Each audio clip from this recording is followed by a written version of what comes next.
Hello, everyone. I am Lynn, Dream Girl Writer, coming to you with a dream of this morning that I was unable to bring forth many words from, and also considered, did an audio transmission on it to bring it forth as much as possible. But since I've been musing upon it, I feel like it is really a message beyond words. And so I'm making this video for you to be true to my life's work, which is to share how I process dreams and how dreams have transformed and healed me. But in addition to that, it is to just express this into our collective field, if you will, for posterity. Because as I am experiencing these things, I know that there is a ripple effect throughout the world. And I know that this is how divine will works. I've been going through a process of renewing my trust and continuing to surrender more and more, to let go of more and more of the outer world and of the meanings of things that I was programmed to take in as a child or that imprinted me as a child. And this process of letting go of this is being reflected very succinctly and divinely, if you will, within my dreams. And it is a bit overwhelming, which I'm sure most of you who have done inner work and shadow work and faced your fears can attest to. But I also feel it is incumbent upon me to share and to share it in its freshness and to share it with all of my unknowing of it. So, after having chronicled my dreams in writing for about 14 years now, I realize that that's a beautiful gift in terms of a reference point. It was my launching pad, so to speak. It was my Akashic record, my individual Akashic record of where the wisdom of my life's work, where my purpose was, and where my gift in bringing forth my life's work unto the world was going to be outlined for me. But it is just words. And when we leave this life, I know everybody watching this video has heard this, that the one thing that we think of, forget our achievements, forget how much money we had, forget what kind of status we had, or whether we were a leader or a hermit or a person of disgrace, even. What we remember, what we leave this world with, is the love that we gave and received. And people speak this out loud as they're lying on their deathbeds, as well as it has been brought to us in countless religious and spiritual records and accounts. So, that being said, I just want to really connect with you on a level which I have never tried before in a video transmission. And I want to bring this to you in full transparency and honesty that I could be full of you know what, but I feel compelled to bring you this message. I feel compelled to share this dream awakening, this dream wisdom with you. And so to recount the dream for you as best I can, because I feel like it is really beyond words, the meaning. I had awoken before this dream with some restlessness. And I got up and made myself a cup of tea and listened to one of my greatest mentors in this life, Richard Rudd of the Gene Keys, listened to a transmission of his and was able to get back to sleep. And in this dream, I was given a kind of a model, this woman with a child strapped or attached to her body in some way, was giving me a model of the job that I was about to assume. And so I was watching her, and behind her, behind me, I was facing her as she was doing this job. But behind me, I felt like there was a whole group of people, my people, if you will, and that I had been kind of singled out of this group to do this one particular job. And the woman modeled for me how she went she connected with people, excuse me, on the other side. And, you can probably imagine the archetypical meaning behind that.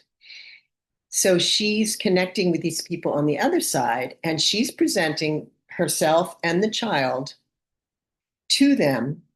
And upon her presentation, they are giving her some kind of a service fee, as if she is kind of collecting dues for some subscription service, if you will, that she and the child provide for these people. And I watch her doing this for a while. And then in the dream, in the next scene of the dream, it's me doing it with my child, with a different child than hers, and kind of practicing, if you will, trying to embody the model that she made. And in doing so, I kind of fail with these people. They're questioning, the people on the other side are questioning who I am and whether I am right for this position.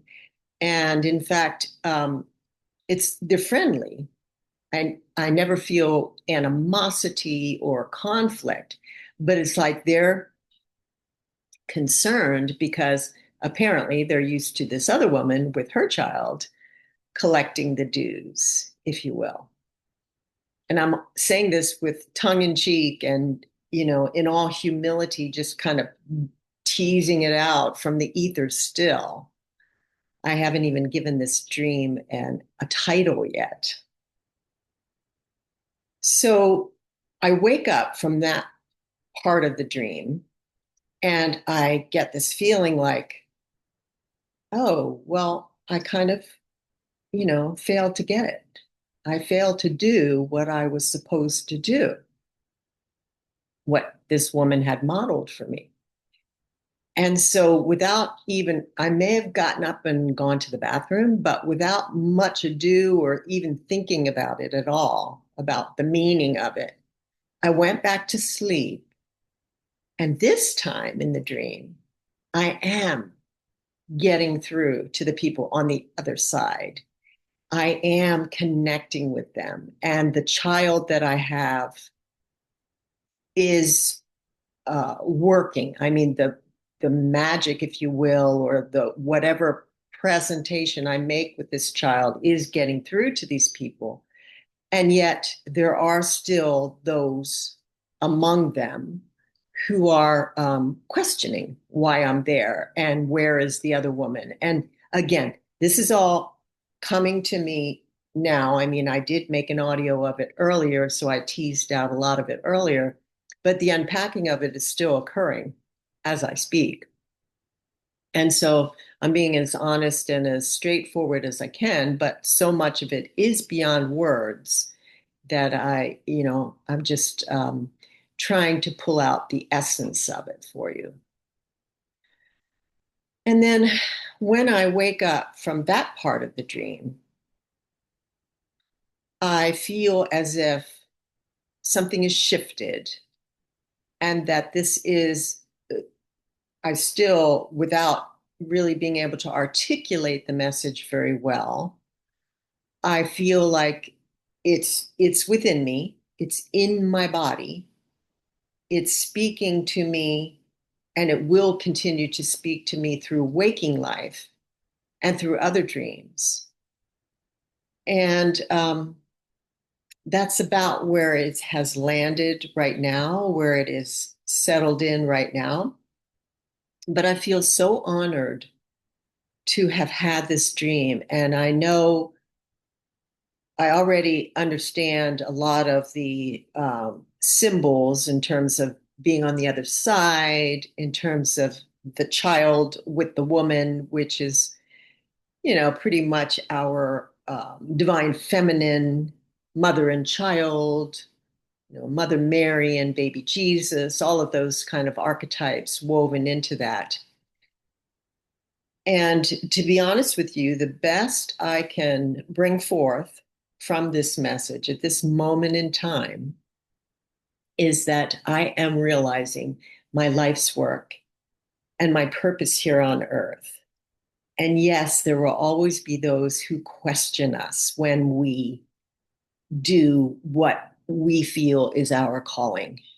And we always, always, always have challenges and struggles in terms of being our authentic selves, because this Western world wants us to be mostly the same and reserves the titles of genius or artist for people who are special people who sort of fit into the Western male patriarchal model of, we can handle this many artists, we can handle this many geniuses. Or if the genius is telling us something that we couldn't possibly know, then we'll accept them because we're to gain from that.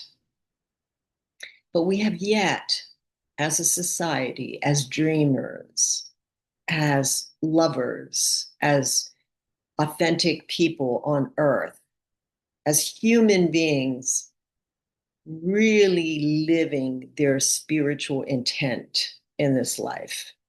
We have yet to really embrace the individual genius of simplicity and of honesty and transparency and humility. We have a tendency to want to make people great and idolize them, or to put them in the background, or to relegate them to a lesser status in our society.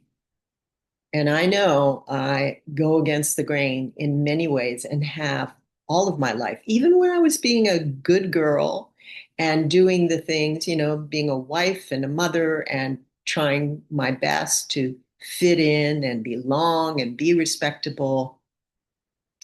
There was still that fringe dweller part of me that was always, a little bit defiant, or maybe a little bit too adventurous, or maybe even a little bit too reckless and careless in some ways.